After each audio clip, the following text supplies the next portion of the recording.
The rest of the side profile here looks pretty similar to the pre-refreshed models. There's a lot more kind of edges and creases here at the lower end, and then when you look at the rear of this car, you can see there's a big changes that Lexus made to this thing this year. I don't particularly like the rear end design of this car. I think the trunk lid in particular, for me, kind of makes this thing look like a transformer, like a robot per se. I do like how they've inverted the rear taillights of this thing. It's got the full LED taillights, although the turn signals are an incandescent design. The reverse lights and brake lights are LEDs. You can see they've got this this connecting portion here for the LED taillights. You've got these nice dual exhaust tips down here, which are actually a real exhaust tip. Remember, this still has the same 3.5 liter V6 engine, so we'll fire it up and you can hear how it sounds. All right, so it's time to fire up that tried and true V6 and let's hear how it sounds.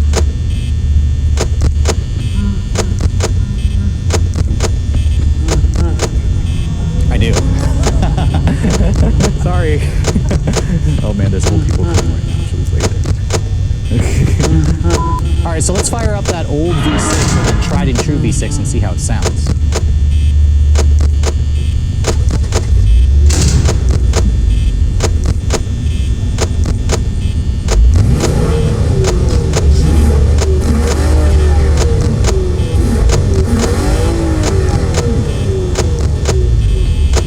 About this car is there's no silly limiter on it, and it actually still makes a pretty nice growl. I don't know if it's a difference from toggling to Sport Plus. I did, but okay. It didn't do anything until halfway through. It's fine. It actually sounded better than the Genesis. Now, Lexus and Toyota make a pretty sweet sounding V6, so we'll talk about that more when we go into the test drive. Now, opening up the trunk capacity, I don't have full figures yet for the cargo capacity. Lexus doesn't have that available yet as of this filming, but you can see here the current Lexus IS has a pretty small trunk. I think it measures under 12 cubic feet. This looks pretty similar. The seats do remain a 60/40 folding design though. Now moving on to the interior of the new 2021 IS, for how much effort Lexus put into changing the exterior look of this car, the inside is definitely more of a playing it safe, maybe even easier effort. There just aren't enough changes for me to make this thing feel as new on the inside as it does on the outside. As you can see, my tester is the F Sport model. It includes this really interesting gray matte finish wood. It's like a genuine wood. It actually feels really nice. I like it. The black interior of my tester, however, is pretty dark. You can go for a red or a new Lux, or I'm sorry, a beige leather or even a gray leather. Lexus offers that, although I wish mine had a more color because the door panel is pretty much the same. There's a couple of new patterns there. More of that wood grain, which is interesting, is carried through plastic, silver painted plastic door handle.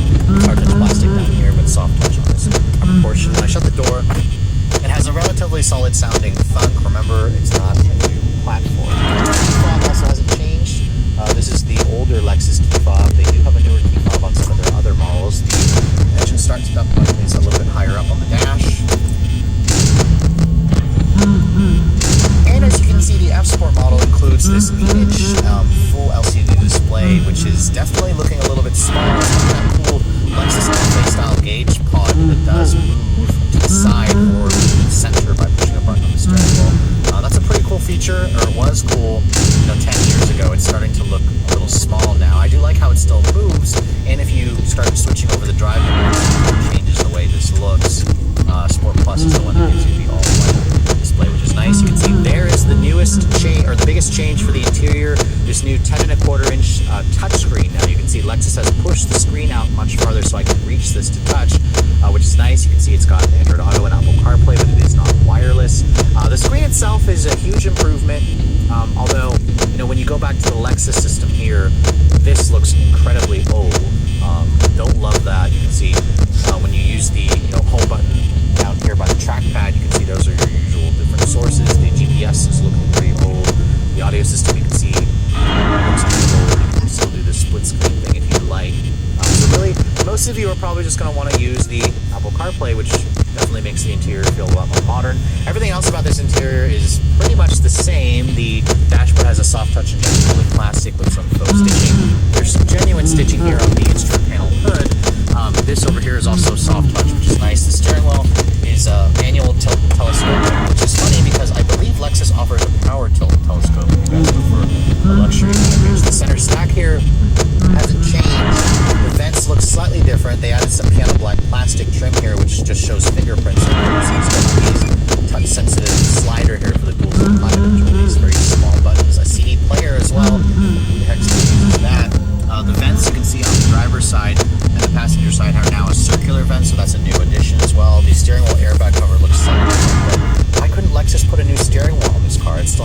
old Toyota cruise control stock here.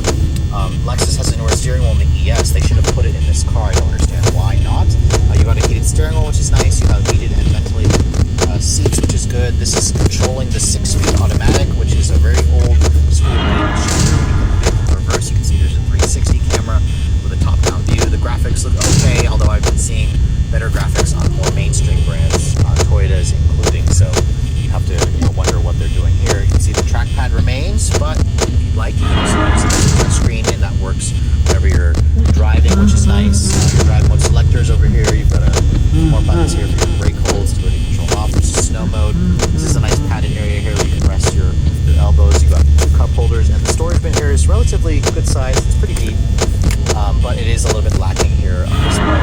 This massive CD player, which Lexus can get rid of, and I can add a bit more storage over there. The seats, you can see the F-Sport model has specific seats. They adjust in 12 different ways, although my tester doesn't have memory seats for the driver, which is frustrating. The glove compartment you can see is an average size. It's stamped but not lined with felt, and then above me just a standard sunroof. Lexus does not offer a panel roof on this car. So overall, the interior is the biggest letdown about this refresh, aside from the new screen here and some new color options. It is basically the same car that we saw in 2013. Now, getting into the back seat of the new IS, the old one had a pretty cramped back seat. Remember, this is a compact luxury sports sedan. And this new one here, I don't have official figures yet as of the filming, but you will see there's a large hump here that does intrude into your space. Remember, this is a rear drive chassis. And I'd probably say this thing has around 35, 36 inches of legroom. It's pretty much on par with other compact luxury sedans in the segment. In terms of features, I've got rear seat air vents, but you don't have like your own set of climate control systems back here. You have a nice armrest here that folds down. Lexus gives you these pop-out cup holders, but there's no additional storage here. You have 2 map pockets, and then the materials back here are also soft touch, just like the front seats. But if you're looking for like USB ports back here or heated rear seats, I'm sorry, you're gonna have to look at the competition. Now, underneath the hood of the 2021 IS, I'm pretty sad to report that Lexus didn't make any changes to the powertrain. You still have a choice of 3 different engine combinations, from a 2-liter turbo 4-cylinder to 2 3.5-liter V6. The IS 350 continues to be powered by the company's high-output 3.5-liter V6. It's got direct and port injection. It's a naturally aspirated V6. In a world full of turbocharged competitors and, of course, electric competitors like Tesla, this seems pretty old school. So a lot of you Lexus enthusiasts and faithful could be happy about that because it's Lexus reliability. But you should know the output figures are 311 horsepower and 280 pound-feet of torque. Those numbers were excellent about 15 years ago. So Lexus really should have upped the power on this thing. And they do have a 3.5-liter twin-turbo V6 in the LS 500. I'm surprised I don't see that underneath the hood of this vehicle, although Lexus did patent the name IS 500. So there could be a chance that Lexus may do an IS 500 or an ISF with the 5-liter V8, so we'll have to wait and see. But this particular powertrain with all-wheel drive is mated to a 6-speed automatic transmission. 6 speeds when even a Toyota Camry has an 8-speed auto, so you really see how dated this is. When you guys go for a rear drive IS, it will give you the 8-speed automatic, and you can also get that with a limited slip differential. Now, fuel economy for this particular one is rated at 19 in the city, 26 on the highway.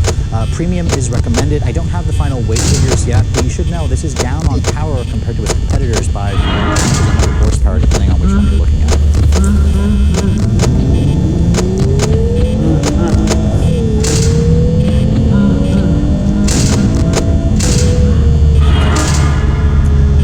You guys can pretty much sense my disappointment in Lexus, how, the IS is just merely a refresh of an old model. The biggest disappointment, however, is the interior and the engines. They have not changed whatsoever. So the one I'm driving is an IS 350 F Sport with all-wheel drive. You could technically still buy this powertrain in the pre-refresh models. It has a 6-speed automatic transmission, and this is essentially the same kind of powertrain you're going to get from a Toyota Camry with a V6. It has 10 more horsepower, though, than the Camry, like 12 more pound-feet of torque. The Camry technically has 2 more gears in this transmission.